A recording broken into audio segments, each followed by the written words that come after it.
এই যে ফ্রেন্ডস, আমি অনুকূল ঠাকুরের মন্দিরে এসে এই যে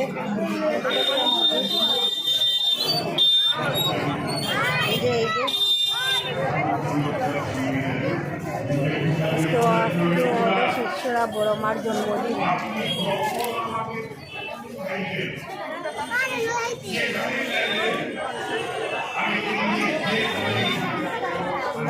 ফ্রেন্ডস, অনেক সুন্দর মন্দির আমি তোমাদেরকে দেখাচ্ছি। আমরা শিবচরে আশ্রম রোডে প্রথম অনেক মানুষের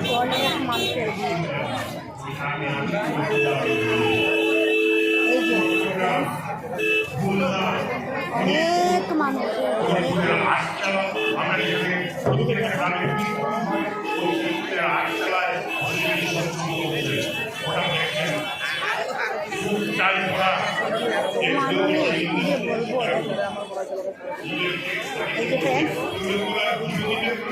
তোমাদের জন্য এসেছে, তোমাদেরকে দেখাবো।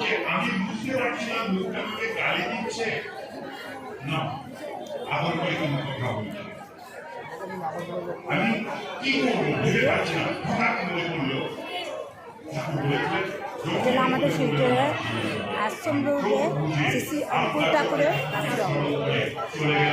আমি যদিও অনুকূল ঠাকুরের শিষ্য না,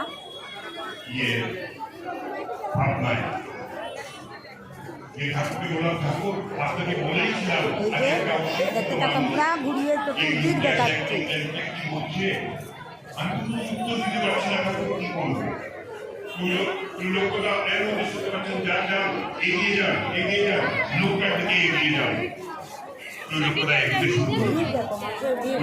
সকাল থেকে অনেক ভিড়ের জন্য আমি দিনের বেলা আসি নাই।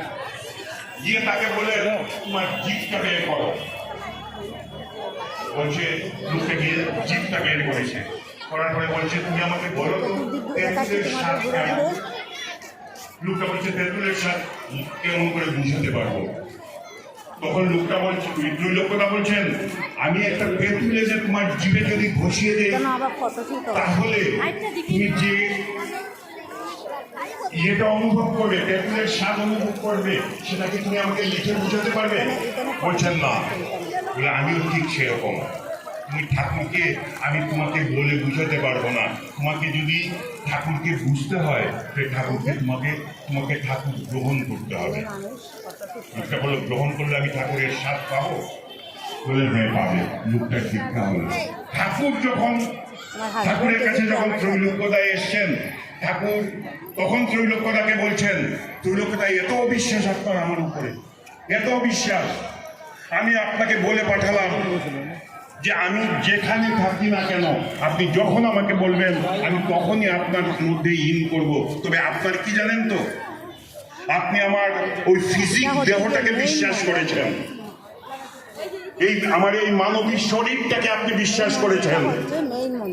আপনি মানবী শরীর নিয়ে নাড়াচাড়া করবেন না, আমরা সবাই তাই করি। আজকে এখানে ঠাকুর আছেন কিনা আমরা কেউ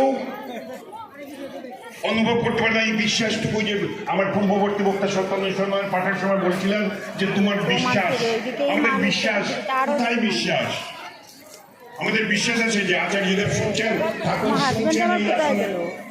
যদি না হয় তাহলে তুমি কি করে বলতেন মধ্য যত্র গায়ত্রী তত্র তিষ্ঠামি না হলো আমার গুণগান করে সেখানে আমি থাকি, আমরা সকাল থেকে তার গুণগান করছি। এখানে তিনি এখানে উপস্থিত নেই, অপোজিটেও মন্দির, তিনি এখানে আছেন, এদিকেও মন্দির। আমরা ঠাকুরের কথাই বললেন যে তুলে তার প্রকাশ। আমার এইটা হচ্ছে, আপনি আমাকে দেখতে পাচ্ছেন, আমি এই রক্ত মাংস সম্কুল, এই চোখ, এই মাথা, এই হাত নিয়ে আমি হয়েছি। কিন্তু জানেন ত্রৈলোক্যদা, সুখে আমার বাস। সুখ মানে অসুবিধি দিকে আমার বাস। তিনি এখানে আসেন, আমাদের বাসা থেকেও বেশি দূর হবে না, লাগে আমাদের এই টাকা লাগে যে আমি তুমি আছো প্রভু, আমার সুখে আছো। কত রোববারদিন বলেছিলাম তোমার সুখ, তুমি আমার সুখে আছো, দুঃখে আছো, আমার আনন্দে আছো, আমার অশান্তিতে আছো, আমার বিশ্রাম বেডরুমেও আছো, আবার আমার আরেকবার লাস্ট আমার রিপোর্টটা দেখাচ্ছি। তখন কি হবে? আমার ওই মনটা পরিষ্কার করে করতে পারবো, পরিষ্কার করতে পারবো। যে অনুপ বিশ্বাসের সম্পত্তি দেখে আমার লোভ হয়েছিল, না এরকম আর হয় না। কেন হয় না? আমি যখন চিন্তা করতে থাকি, টিভি দেখতে দেখতে যখন আমি দেখি, তখন আমার বাঁদিকে কিন্তু আমার ঠাকুর বসে আছে। আমার ঠাকুর যখন বসে থাকেন, তখন অনুপদার সম্পত্তি দেখে আমার লোভ হয় না, অনুপদার সম্পত্তির উপরে আমার লোভ হয় না। এই যে মানসিকতাটা আমাদের তৈরি করতে হবে, আমাকে চিন্তা করতে হবে। তার জন্য প্রয়োজন কি? ওই যে ঠাকুর বললেন যজন যাজন ইষ্টবৃত্তি স্বস্ত সদাচার, ওই বেদের, এই ভগবতের মহর্ষি ব্যাস আর ঠাকুর অনুকূলচন্দ্র, তাদের কথার মধ্যে কোনো ফারাক নেই, কোনো ফারাক নেই। যেটা বলেছিলেন ঠাকুর বলেছেন যে ওই যজন যাজন ইষ্টবৃত্তি স্বস্ত সদাচার, এইগুলো দিয়ে তুমি আমাকে ভালোবাসতে শেখো। আমাকে যত তুমি ভালোবাসবে, তোমার পরিবার জীবনে তোমার স্বামী আছে, তার সঙ্গে আমার ঠাকুর আছেন। আমার ছেলে আছে, তার সঙ্গে আমার ঠাকুর আছেন। আমার মেয়ে আছে, তার সঙ্গে আমার ঠাকুর আছেন। আবার আমার ব্যবসা আছে, সেখানে আমার ঠাকুর আছেন। এবং সম্পূর্ণ জিনিসটা নিয়ে আমার পরিবার, সেখানেও আমার ঠাকুর আছেন। আপনারা জানিতে পাবেন, তোমরা প্রত্যেকটা ব্যক্তিগত চরিত্রের মধ্যে আমাকে ধরে রাখো। আবার সমষ্টিগতভাবে তোমার পরিবারের জীবনেও তুমি আমাকে ধরে রাখো। আমি তোমাদেরকে খবর দিচ্ছি, ভিডিওটি দেখবে, তোমার ভালো লাগলে শান্তি দিলে তোমাকে চিন্তা আশা করি ভালোই লাগবে। এটা হচ্ছে ঠাকুরের মন্দির। শান্তি সমৃদ্ধি। Bye bye. আর আদি গ্রন্থে বললেন ধর্মকে প্রতিপালন